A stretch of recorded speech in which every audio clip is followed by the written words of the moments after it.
Bonsoir à vous, monsieur le député. Bonsoir. Merci beaucoup de répondre à nos questions. On va parler évidemment de ce rapport qui fait beaucoup parler ces dernières heures. Un rapport sur les frères musulmans, l'influence des frères musulmans en France, avec des chiffres à l'appui, avec des faits très concrets. C'est mis sur papier. C'est désormais un document officiel qui sera publié aux yeux de tous à la fin de la semaine. C'est ce qu'annonce l'Élysée. Et je vais lire votre tweet, une partie de votre tweet, David Guiraud. Vous avez réagi à ce rapport. Le débat public agité par des responsables politiques cyniques, relayés par des médias irresponsables, continue d'enfoncer la France dans l'islamophobie. Vous parlez de ce rapport. Ma question est simple, David Guiraud. En quoi pointer les dangers des frères musulmans est-ce islamophobe ? Vous avez lu le rapport ? Évidemment que j'ai lu le rapport, monsieur Guiraud, et c'est pour ça que je vous interroge. Donc, il a lu le rapport, il a lu les 74 pages, ce menteur de journaliste. Qu'est-ce qui vous semble islamophobe dans ce rapport ? Alors, du coup, faut quand même déjà, pour poser un peu les bases de cette discussion, moi je le dis et je retire pas un mot à mon tweet. Je pense qu'effectivement, on est aujourd'hui dans la création de ce qu'on peut appeler un complot musulman, à l'image de ce que pouvait être... Il faut pas avoir peur de dire les mots, les mecs. Il faut pas avoir peur de dire le mot complot. Littéralement, on est dans une spirale, dans un univers parallèle où maintenant les musulmans sont vus comme des menaces, comme une menace potentielle dans l'existence même de la France. Faut pas avoir peur de dire le mot complot. Voilà, je vous le dis, les mecs. Le siècle dernier, le complot juif. Le complot juif, qui exactement. À partir d'éléments extrêmement épars, parce que le rapport, quand on le lit, le rapport ne parle pas d'un danger, par exemple, c'est un complot, bien sûr. De passage à l'acte physique, d'acte terroriste. Non, c'est un danger, c'est un danger pour la cohésion nationale. Voilà. C'est ça qui est précisé dans le rapport. Rendez-vous compte quand même qu'on en parle en Conseil de défense aujourd'hui. D'un rapport qui dit quoi ? Qui dit que on parle de 400 personnes en France. Allez, 1000 au maximum. C'est ce que dit le rapport, c'est pas moi. C'est à la page 40. C'est le noyau, voilà. C'est le noyau qui serait effectivement les personnes entre guillemets envoyées directement par les frères musulmans, qui ensuite étendent évidemment leur réseau. Ah bah non, parce que moi je lis le rapport, c'est même marqué en gras à un moment. Un fidèle fréquentant une mosquée de la mouvance n'est pas, loin s'en faut, membre de la mouvance. Mais personne n'est membre, personne n'a sa carte aux frères musulmans, David Guiraud, vous le savez. C'est pas du tout un parti. Mais attendez, il faut être sérieux sur ce dont on parle. À aucun moment on ne définit les frères musulmans. On parle d'un réseau, mais par ailleurs d'un réseau qui est extrêmement divisé, qui globalement respecte les lois de la République, même si on dit en fait qu'ils ont un double discours, etc. Mais d'un réseau dont le budget est divisé par 2 en 5 ans, avec seulement 5 établissements scolaires sous contrat avec l'État. On parle de 400 personnes, et dont les membres supposés, parce que tout ça fonctionne par supposition. Évidemment, il n'y a jamais d'affirmation extrêmement forte, si ce n'est quelques figures qui sont relevées, mais dont on a du mal à dire si elles sont en coordination entre elles ou pas, si elles sont d'accord entre elles ou pas. Je vais vous faire une annonce, elles ne le sont pas. D'ailleurs, c'est un peu parfois dans le rapport, on parle des Bordelais, puis... Vous voyez les gars, c'est ce que je disais hier, bon là ça a apparu sur Europe 1 nuit, mais c'est ce que je vous ai dit hier les gars, il faut que la gauche parle de ça. J'ai vu que Éric Coquerel aussi, il a parlé du rapport. Il faut que la gauche n'ait pas peur de rentrer dans ce débat-là, de confronter ce rapport-là avec le débat public, de répondre aux questions des journalistes et de le faire correctement. S'ils fuient le débat, s'ils esquivent le débat, ils laissent le terrain à l'extrême droite. Ils laissent le terrain à la droite retaillot. Ils laissent le terrain aux macronistes. C'est important de répondre à ça, c'est important. Bon après, il faut être préparé. Visiblement, David Guiraud, pour l'instant, je suis satisfait de ses réponses. J'aime bien. De Lyon, puis de Marseille, puis du Nord, et des gens qui n'ont pas forcément grand-chose à voir entre eux. Donc oui, effectivement, moi je vous le dis, on participe aujourd'hui à la création d'une figure, mais ça fait plusieurs années qu'on est là-dessus. Comme quoi, en fait, par essence, le musulman est en train de comploter, en train de faire la taquilla, la dissimulation, en train de comploter contre les lois de la République. C'est pas la réalité. Mais ce qui est étonnant, c'est pas la réalité. Ce qui est étonnant, islamophobe, c'est derrière. Je finis juste là-dessus. Ce qui est islamophobe, bon, le rapport en soi, c'est un rapport. Mais ce qui est islamophobe, c'est derrière les discours publics et les politiques publiques. Parce que moi, par exemple, quand je vois qu'on ferme un lycée, pas très loin de chez moi à Roubaix, c'est le lycée Averroès à Lille, à cause d'une bibliographie, voire même d'un ou 2 livres dans la bibliographie, mais que le lycée Bétarame... Notamment un livre qui est signé par l'imam Iqiyoussen, qui a été... il faut le dire quand même, monsieur Guiraud. Mais d'accord, mais il faut savoir ce qu'on veut. C'est-à-dire, moi, entre un livre dans une bibliothèque, une bibliographie, avec un livre, que vous pouvez d'ailleurs juger contestable, etc., mais il faudra encore me dire sur quoi. Mais à la limite, pourquoi pas, discutons-en. Mais on ferme, on rompt un contrat d'association sur la base d'une bibliographie. Mais par contre, l'établissement Betaram, où il y a 150 plaintes pour viol et violences sexuelles sur des gamins, le lycée, l'établissement est encore ouvert. Deux poids, deux mesures, il a raison. Il a raison, Guiraud. C'est juste du bullshit pour masquer l'islamophobie constatée par tout le monde ces dernières semaines. Comme par hasard, il y a un rapport, il y en a qui disaient croire en l'islamophobie, c'est faire le jeu des frères musulmans, rendez-vous compte. Mais après, les gars, franchement, les mecs, il y a un truc qui pue en France. Voilà, je vous le dis, les gars, il y a un gaz toxique qui s'est répandu en France, qui est diffusé dans les réseaux sociaux, qui est ensuite diffusé dans les médias. Rien que l'histoire, je fais une micro-parenthèse les gars, rien que l'histoire où il y avait l'article sur ma gueule, quand tu vois les commentaires, de par ma couleur de peau, les gens pensent que j'étais musulman, je me dis qu'à un moment donné, il n'y a plus de modération, il n'y a plus rien les gars. Le message, il est mort, le message, il est fini. L'année dernière, ou je crois que c'était il y a 2 ans, je sais pas si vous en souvenez les mecs, Rebeu Déter avait fait un stream où il avait invité des abonnés à lui. Bon, il y avait une scène qui avait fait une polémique où il avait rigolé des attentats du Bataclan. Bon, je mets des parenthèses les mecs. Mais directement, comment il s'appelle comment il s'appelle le mec de Twitter? Damien Rieu. Damien Rieu a isolé ce passage, F2 Souche a isolé ce passage, et ensuite... toutes les personnes sont tombées sur Rebeu Déter. Ouais, c'est un islamiste. Ouais, ce mec-là, limite, c'est un membre de Daesh. Il faut lui retirer sa nationalité française et ceci et cela. Ah, c'est drôle de rigoler sur le Bataclan, imbécile. Mais les gars, c'est terminé, genre. Avant, il y avait un peu de modération. Genre, Twitter n'appartenait pas encore à Elon Musk. Donc, il y avait des messages supprimés, bannis, etc. Il y avait des comptes bannis. Mais là, maintenant, tout de suite, mais les gars, c'est fini, genre.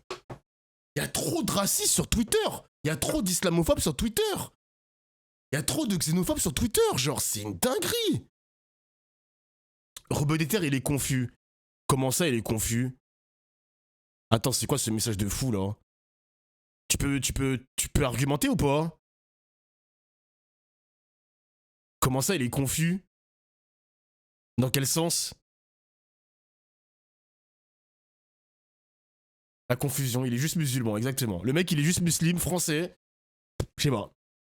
Rebeu Déter, il est confus, il s'exprime mal. Donc, parce que on a un mec qui s'exprime mal, parce que c'est pas un mec qui s'exprime comme un grand politicien, ça veut dire qu'il y a une confusion, tu peux le mélanger entre frères musulmans direct, genre. Tu peux directement le lier à ça. C'est bizarre un peu comme raisonnement. Parce qu'il s'exprime mal, directement, tu penses qu'il y a une sorte de... Je sais pas. Bizarre un peu. On va pas le message safe. Il y a rien, le message juste là. Il est confus.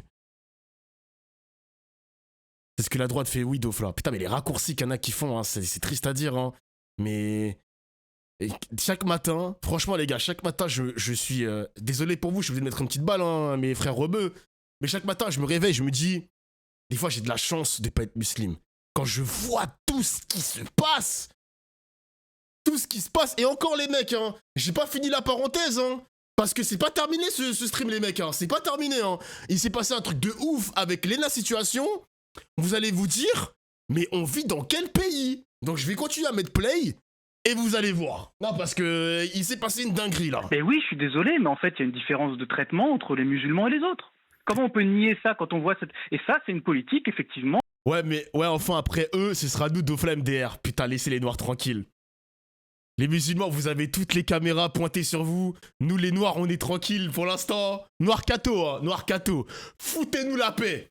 Eh, moi, je veux pas être dans la une de je sais pas quoi. Foutez-nous la paix. Récupérez tout le buzz, les musulmans, mais laissez-nous tranquilles, les noirs. Eh, les journalistes, laissez-nous tranquilles.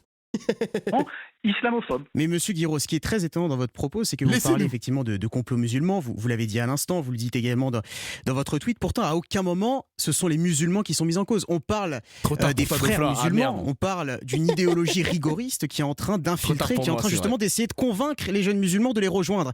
Mais il n'est pas question de musulmans en tant que tels. Le problème n'est pas l'islam, le problème c'est ceux qui diffusent un islam rigoriste. Mais vous avez probablement lu le rapport à l'envers.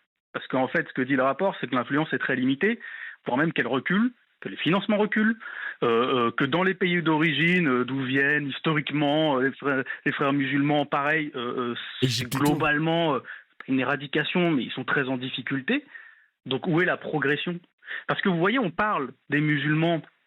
Derrière les frères musulmans, en fait, vous avez énormément d'acteurs politiques, médiatiques, etc., qui comprennent tous les musulmans. Il vous suffit d'écouter d'ailleurs une récente interview d'un préfet, je ne sais plus d'où il est. Globalement, c'est tous les musulmans, en fait, les frères musulmans. Et c'est cette manière de présenter les musulmans comme étant une force rampante, contagieuse, où en fait on les compare à une maladie, qui fait que derrière on a des discours et des actes islamophobes, des actes d'État, des discours d'État, et aussi des actes islamophobes dans la population.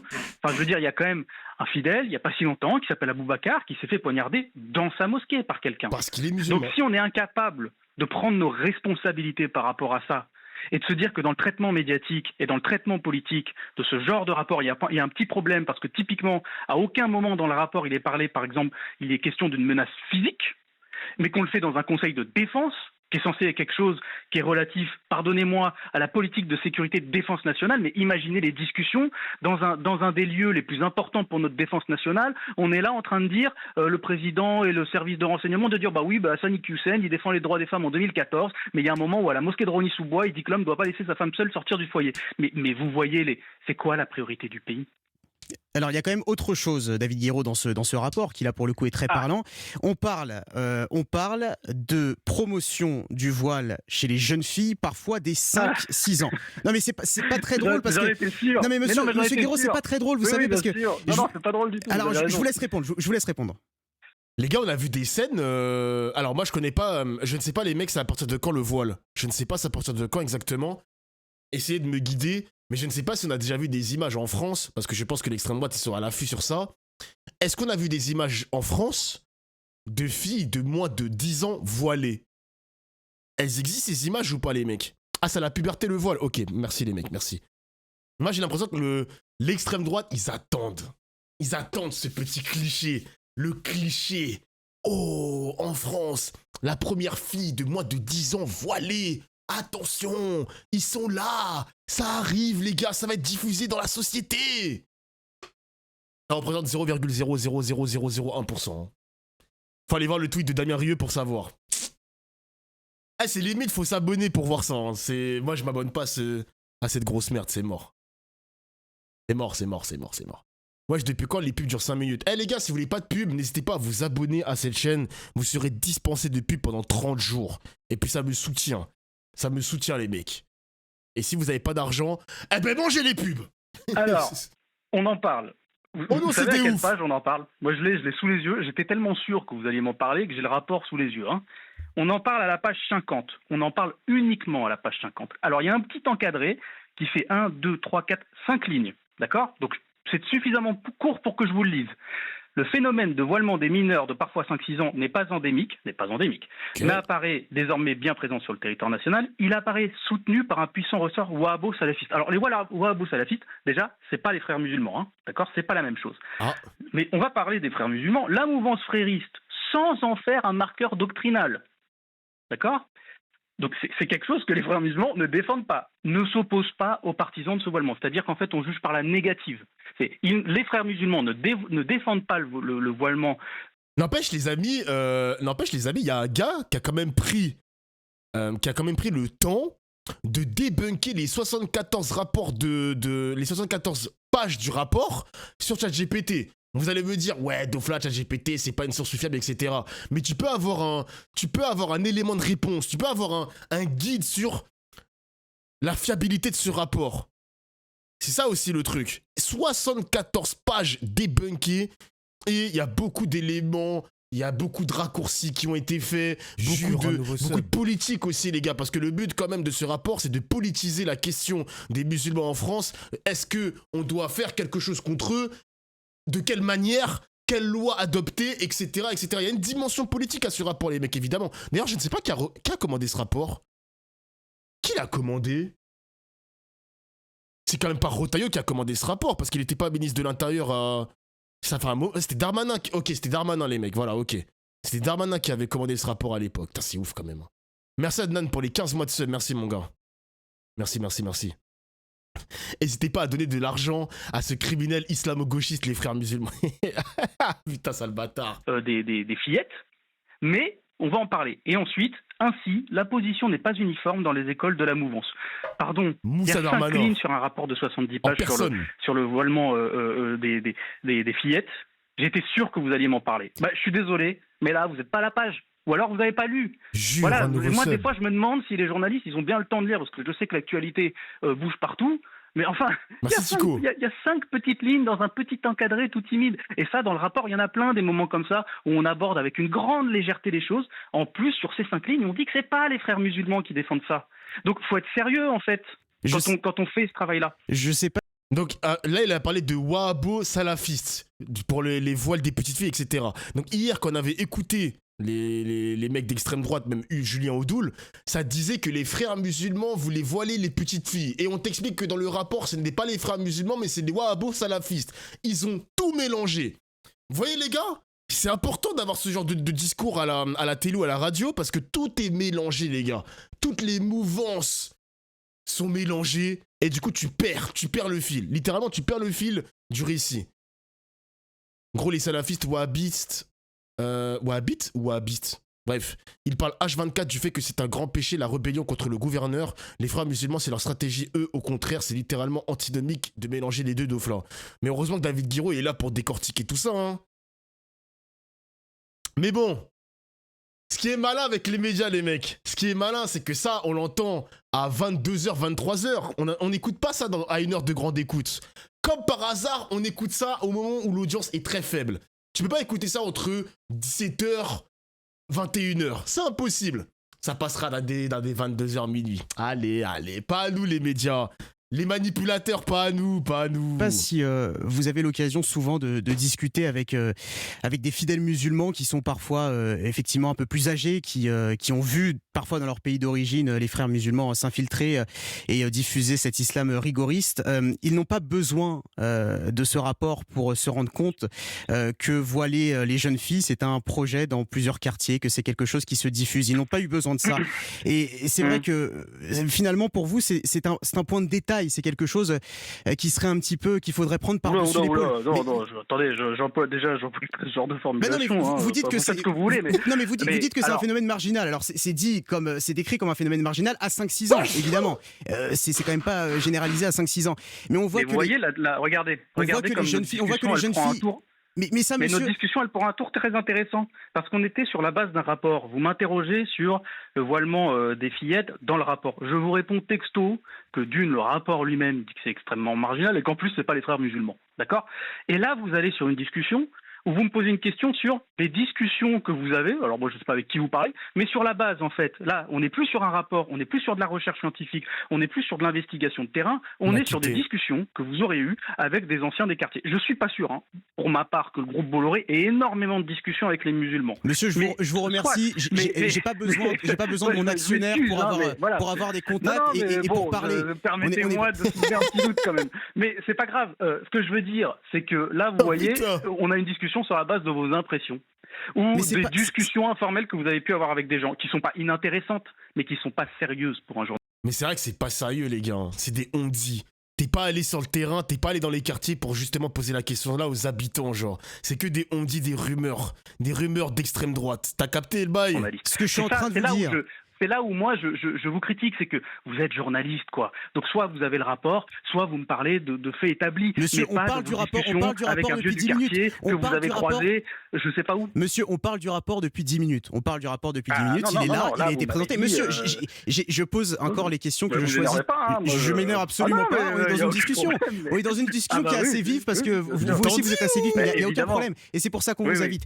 Simplement, on parle du rapport depuis 10 minutes.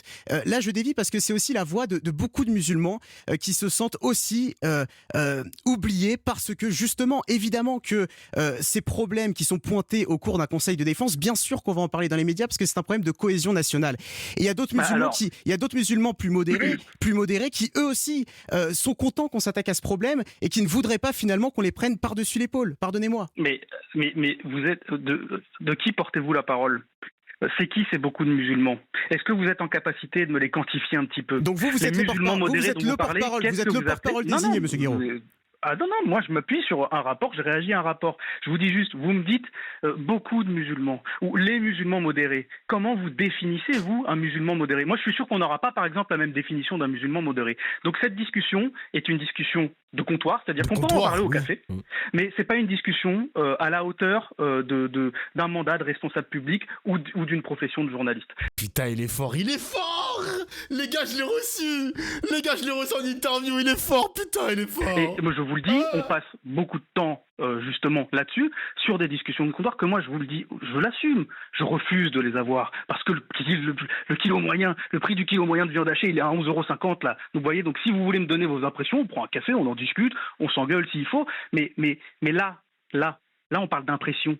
Moi, à part si vous me quantifiez, à part si vous avez des éléments, parce que c'est votre travail d'avoir des éléments, vous me les donnez. Mais si vous avez des formules aussi vagues que beaucoup de musulmans souhaitent que, je suis pas sûr que vous soyez leur porte-parole. Mais c'est étonnant. Mais quelle honte la France en ce moment. Ah, premier message sur mon stream. Bienvenue mon gars. Bienvenue à toi. El Jefe. Mais quelle honte la France en ce moment. Bientôt les musulmans auront une carte d'identité pour nous identifier comme un certain peuple qui a subi ça avant la Seconde Guerre mondiale en Allemagne. Faut réfléchir logiquement. Réveillez-vous, c'est juste con à comprendre. Faut arrêter de se mentir. On voit tout ce qui se passe. Ok, passe de parler d'un massacre de... Quelle honte. Bon, la fin du message, j'ai pas trop compris. J'ai pas trop compris le long pavé, mais bref. Mais bref. Après, les gars, pour les musulmans, la société française est en train indirectement de séparer les musulmans du reste de la population. Déjà, pour commencer, on a vu un reportage sur France Télévisions où on avait 2 CV. Un CV avec un prénom français et un nom de famille français, et l'autre CV où c'était un nom arabe avec un nom de famille arabe. Bah les gars, et ça commence déjà par là, hein. La discrimination au travail, déjà, pour commencer. On les recrute pas, et ensuite le mec non là c'était une fille qui s'était justifiée en mode ah non je ne sais pas, des fois ils se mettent en arrêt maladie, ils profitent des aides, etc. Non, moi je préfère recruter une française. Ça commence par ça, les mecs.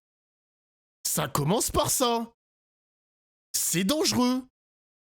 Et ensuite, quand ça se communautarise, on voit des tweets en mode « Je recherche une musulmane dans ce magasin, etc. » Ils veulent se communautariser parce que justement, la société française les étouffe par la discrimination au travail. On les refuse dans des postes. C'est dangereux. Ça commence à devenir très dangereux.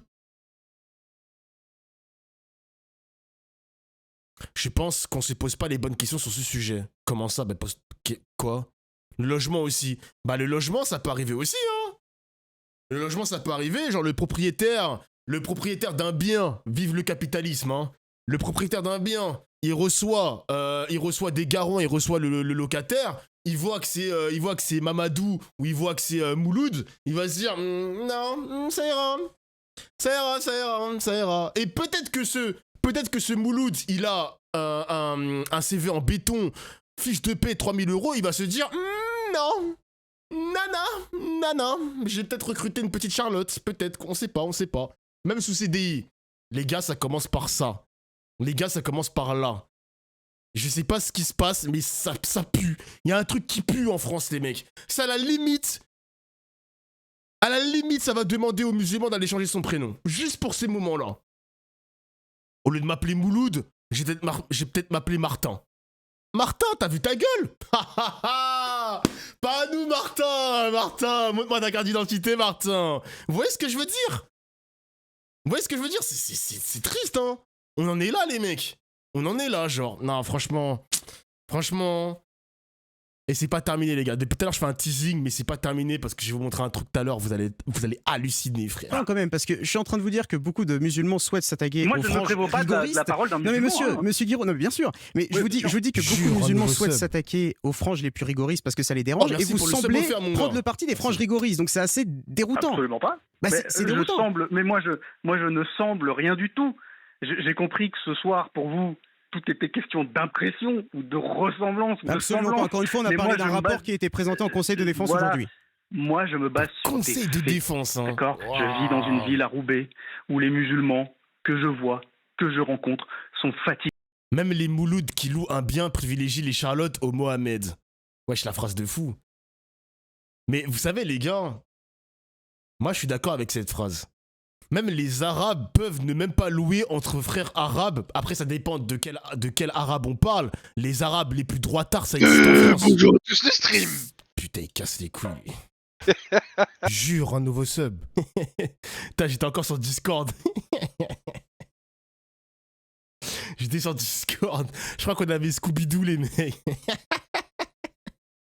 Bref, je disais, les gars, les Arabes de droite existent. Les Arabes de droite, ils existent, ils sont là. Et du coup, les Arabes de droite qui vont se dire le Mouloud, le Mamadou, le Mohamed, je ne vais pas louer mon bien à ce mec-là. Je vais forcément le louer à des Charlottes, etc.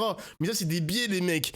En fait, faut voir les médias comme un rouleau compresseur. Le gars, il a été endoctriné par le fait que son frère musulman, son frère rebeu, même s'il n'est pas de droite, c'est potentiellement un danger. Un mec qui va pas payer son loyer. Un mec qui va casser les couilles, genre. Vous voyez ce que je veux dire? Donc l'emprise médiatique est si puissant qu'on en arrive à des situations comme ça. Du racisme intériorisé, exactement.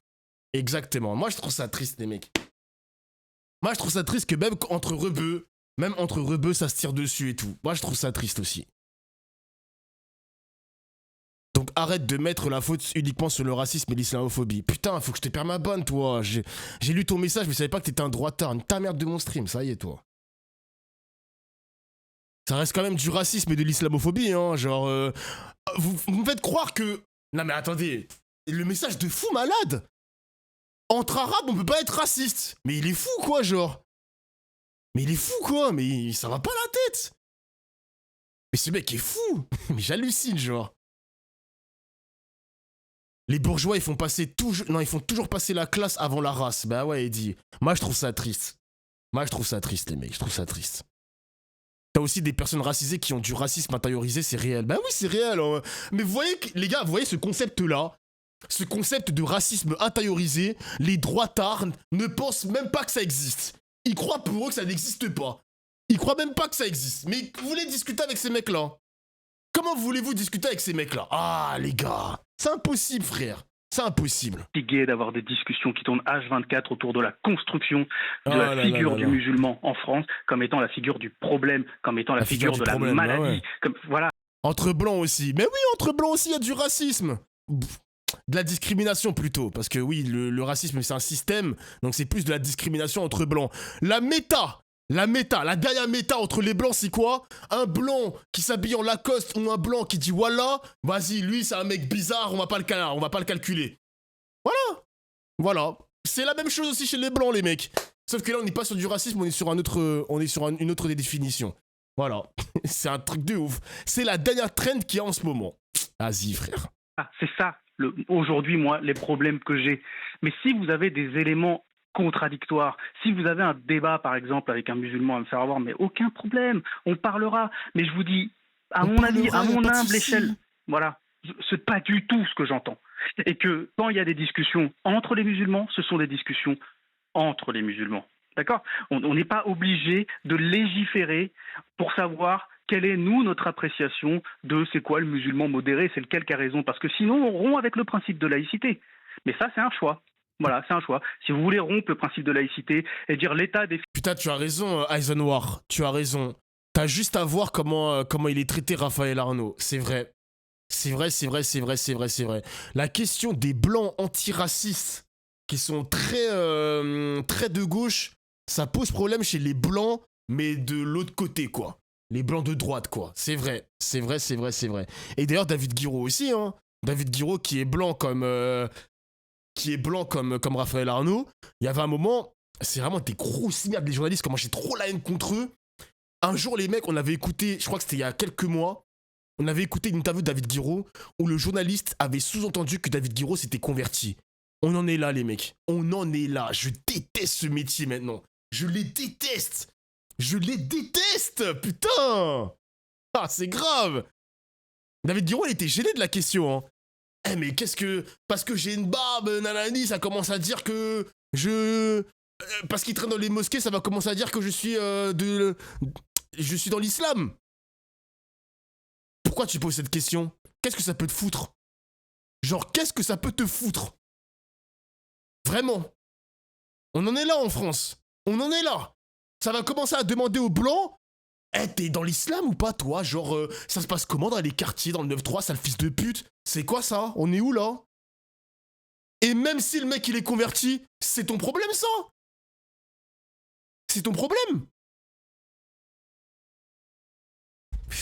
N'importe quoi. Hein. Fini maintenant, au sein d'une religion, qu'elle soit catholique, juive, musulmane, qui sait le modérer, qui sait qui a le droit de parler et qui parle pour les autres, vous pouvez, mais c'est plus la France laïque. Le principe Voilà, de laïcité, le principe de laïcité est largement rompu par des réseaux des frères musulmans qui, par exemple, ont encouragé le port de l'abaya qui est maintenant interdit justement au nom du principe de laïcité, qui encourage le port du voile dans les compétitions sportives, qui est banni par le code olympique. Et ça, c'est le travail des frères musulmans. C'est là que le principe de laïcité est rompu. Mais ce que vous dites n'est pas vrai. Ce que vous dites n'est pas vrai. Aujourd'hui, on a des nouvelles, et c'est pour ça que je parle d'islamophobie d'État. Tout est faux dans les rapports du journaliste. Tout est faux, genre. C'est-à-dire que fut un temps où ces dispositions n'existaient pas et ça se passait pas trop mal. L'abaya, c'est une robe longue. La question, par exemple, à l'école, c'est celle du prosélytisme ou pas, à la limite. Mais une robe longue, vous légiférez sur des robes longues avec l'arbitraire extrêmement fort de quelqu'un qui va devoir décider de... En vrai, ça fait plaisir de voir qu'il n'y a pas que nous, les musulmans, qui voyons le problème, ça. Bah, moi, je vais vous dire un truc, les gars, et je vous remercie d'être là sur mes streams tout le temps. Les non-musulmans offusqués de la situation française, là, ce qui se passe en France, dans la société, eh ben, je suis extrêmement content. Parce qu'il faut être concerné par ce qui se passe en France. C'est pas un truc uniquement entre musulmans. Eh ben, moi, franchement, les gars, je vous le dis avec la main sur le cœur, ça me fait plaisir. Honnêtement, ça me fait putain de plaisir. Vraiment.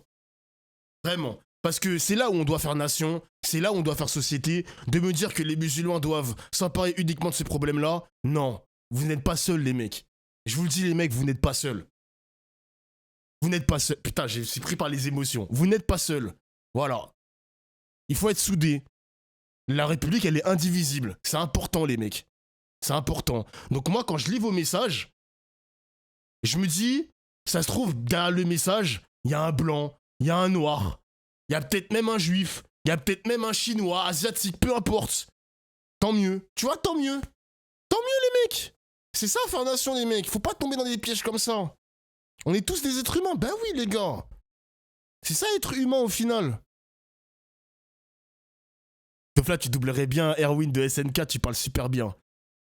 Sacrifiez-vous, bande de fils de pute. Si le titan te bouffe, c'est pas grave. On va te remplacer. Mais faut tous les exterminer, les titans.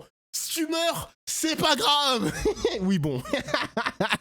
Selon la robe de la personne, est-ce qu'elle est musulmane ou pas, et donc participer aussi à cette construction de la figure musulmane. Ah, je suis mort. Et après, vous allez vous plaindre quand on interdit l'abaya à l'école, mais en fait qu'on interdit parfois à des jeunes femmes, ou des jeunes élèves plutôt, parce qu'elles sont rarement majeures, à des jeunes élèves de porter des robes longues et de se sentir refoulés d'un établissement. Vous allez vous plaindre qu'ils vont dans des établissements privés.